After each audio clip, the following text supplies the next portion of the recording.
yang lapang, dadanya yang lapang. Kalau ada sedikit yang berbeda, asalkan kita sama taunya, ada dalil sumber Quran, nas, yuk pelan-pelan diamalkan. Karena Al-Quran ini kitab yang mubin. Apa arti mubin? Jelas. Maksudnya Al-Quran itu petunjuk yang sempurna, memberi penjelasan tentang akidah, hukum, akhlak, syariat, jelas. Putih-putih, hitam-hitam, gak ada abu-abu, jelas. Quran tuh jelas sekali. Ayat yang kedua, hudan. Al-Quran fungsinya hudan. Apa itu hudan? Petunjuk. Saya mau pergi kemana hadirin? Hadirin dari mana hadirin? Kudus. Saya mau pergi ke Kudus. Tidak tahu peta, tidak tahu informasinya. Ada dua pilihan. Saya mau gambling ke Kudus tanpa ngelihat peta, tanpa ngelihat apapun jua, atau saya pakai GPS. Di antara kedua pilihan, yang pertama gambling, pokoknya jalan. Ada pelang, Kudus sana, yo. Sama yang kedua pakai Google Map. Kira-kira yang lebih hemat waktu yang pertama atau yang kedua? Yang kedua. Sekarang zaman sudah serba canggih. Zaman udah serba maju. Diperkirakan bahkan kalau ada jeglongan, ada macet, ada tanda merah.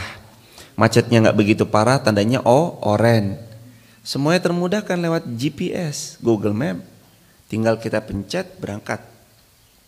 Kenapa masih menyulitkan diri dengan sesuatu yang belum pasti?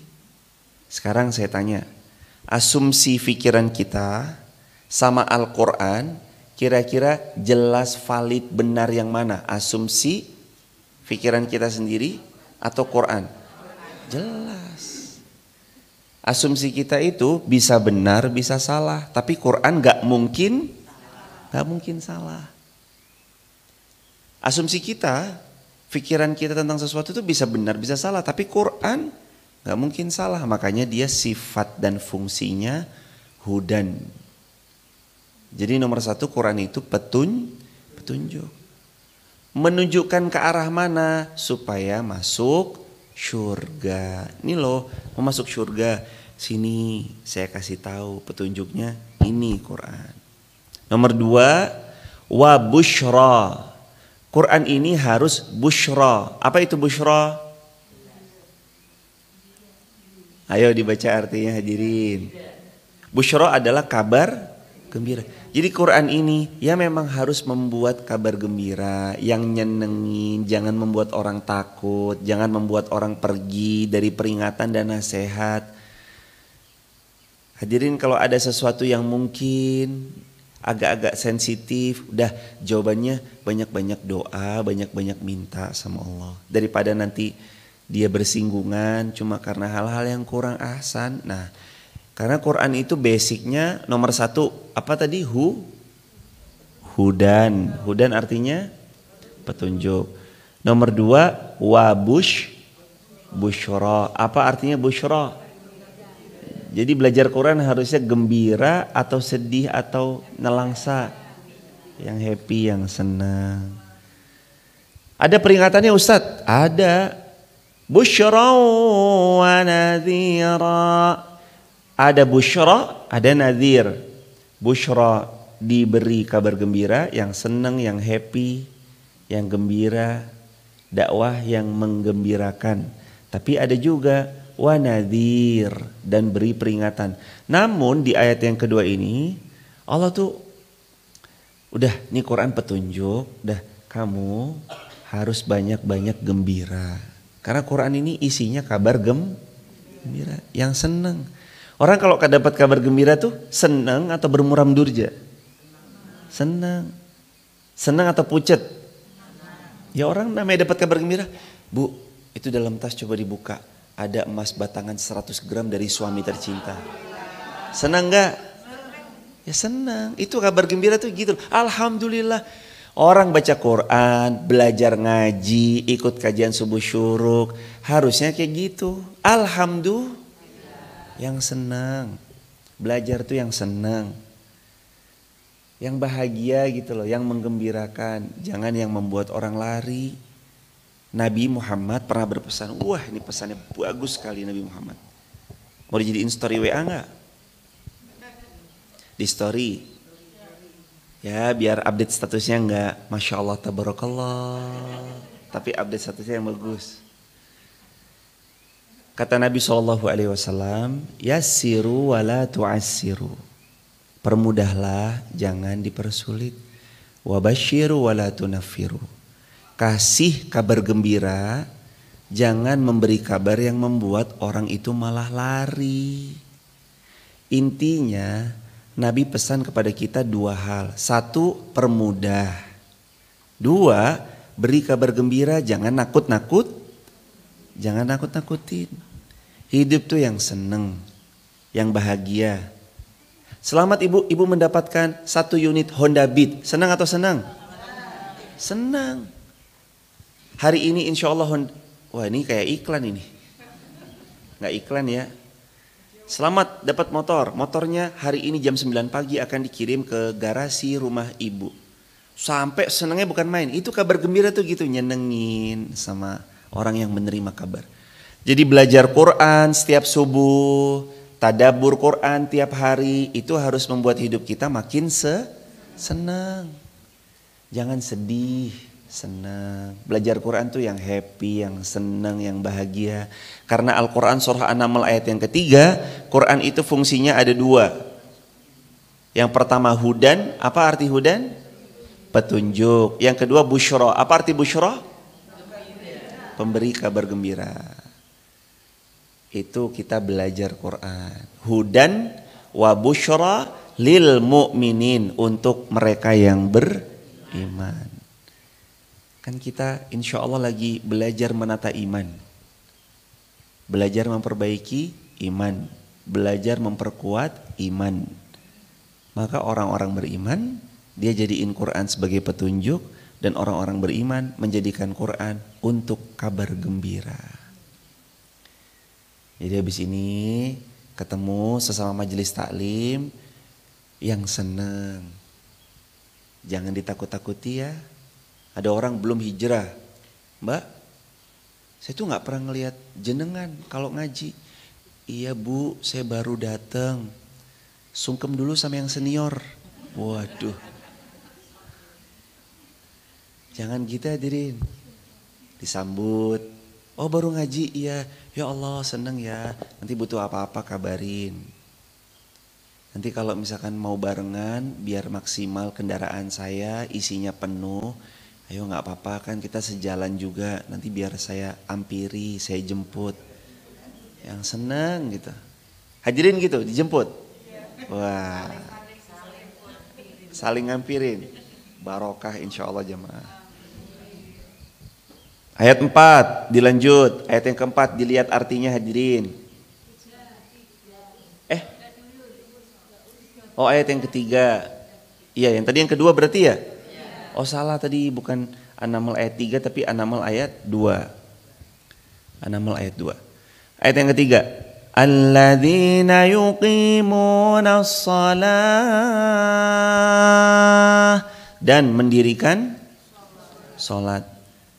Mendirikan sholat itu bangun tempat sholatnya iya, ikut memakmurkannya iya, ikut urunan bayar listriknya ya iya, ikut andil siapkan perlengkapan sejadah, mukena, sarung, semua perlengkapannya ya iya, siapin Quran-Qurannya ya iya. Semua yang terlibat dalam kemakmuran rumahnya Allah ikut. Dan saya sedikit mau ngobrol sedikit tentang Quran. Jemaah, wakaf Quran sangatlah bagus, sangatlah baik. Tapi belum lama ini kami pada akhirnya menemukan suatu opsi yang insya Allah akan berpotensi sama baiknya, atau bahkan boleh kami bilang ini lebih baik. Wakaf Quran itu baik sekali. Kalau bisa kita berwakaf mushaf Qurannya, wakafkan. Tapi mau gak saya kasih satu amal sholih yang lebih baik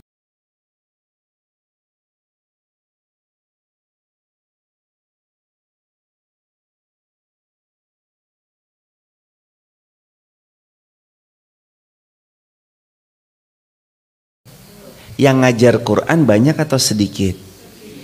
Itu maksudnya. Kita sepakat kan?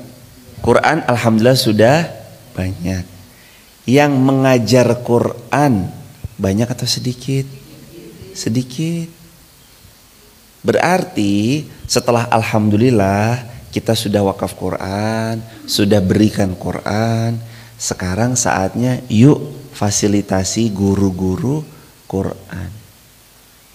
Biar ada yang ngajar ngaji di TPQ, TPA, di mana gitu.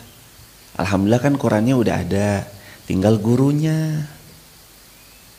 Fasilitasi, kadang-kadang kita tuh selalu terpakunya di sana. Terpaku kalau amal jariah itu harus semen, harus cat. Amal jariah itu pokoknya harus fisik, bentuknya fisik. Padahal jamaah lupa ada yang di atas itu. Amal jariah sejadah. Sejadah ini apakah 10 tahun akan sebagus tahun pertamanya? Enggak. Sejadah ini 10 tahun kemudian udah kempes. Enggak senyaman sekarang. Sekarang masih tebel karena baru kemarin dipasang bulan Juni. Baru 6 bulan. Masih agak-agak tebel. Tapi nanti setelah 10 tahun udah usang.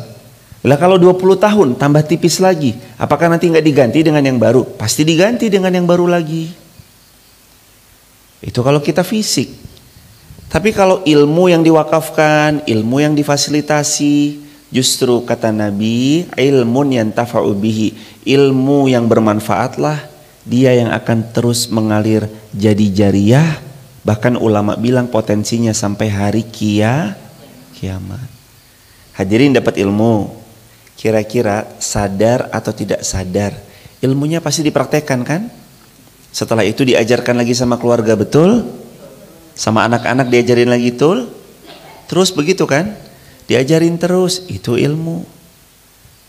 Makanya hadirin, kalau ada TPQ, TPA di dekat rumah, apalagi teman-teman TikTok, YouTube, Instagram, Facebook, di kampungnya, di kompleksnya, di perumahannya ada guru-guru ngaji TPA, TPQ, bisa jamaah bersamai jamaah. Bisa jamaah support jamaah. Ustadz, izin Ustadz, ini ada hadiah dari kami sekeluarga. Ustadz terima kasih yang ngajarin anak-anak sini. Ustadz, anak saya mah udah nggak ngaji di sana. Nggak apa-apa. Anak saya mah udah pada gede Ustadz. Pada di luar kota, lagi kampus, lagi kuliah dan segala macamnya.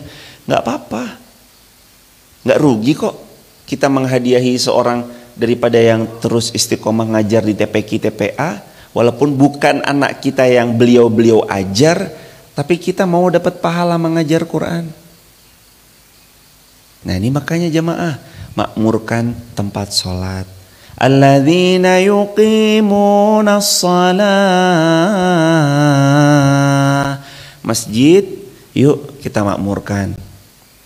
Masjid, yuk bersama kita semarakkan. Masjid itu rame. Makanya saya senang jamaah ada kendaraannya yang bagus, yang prima. Parkirnya di masjid. Biar kendaraan-kendaraan bagus tuh parkirnya nggak di mall terus. Parkirnya nggak di tempat wisata-wisata terus. Mobil bagus, kendaraannya prima. Markabul hani kalau kata Nabi. Min sa'adatil mar'i zauja salihah maskanul wasi'. Markabul hani sama al-jarus salih. 4 kebahagiaannya orang beriman. Apa itu? Zaujatus salihah, istri yang salihah. Markabul hani, kendaraan yang bagus. Kendaraan yang prima. Terus yang ketiga, jarus salih, tetangga yang salih. Yang keempat, maskanul wasi', tempat tinggal yang wasi', yang luas banget. Jadi kendaraan prima itu termasuk kegembiraannya orang-orang beriman, orang-orang muslim. Boleh Ustadz punya mobil yang bagus? Boleh. Parkir di mana? Di masjid. Mobil yang prima itu biar rame, semarak masjid. Gitu loh hadirin.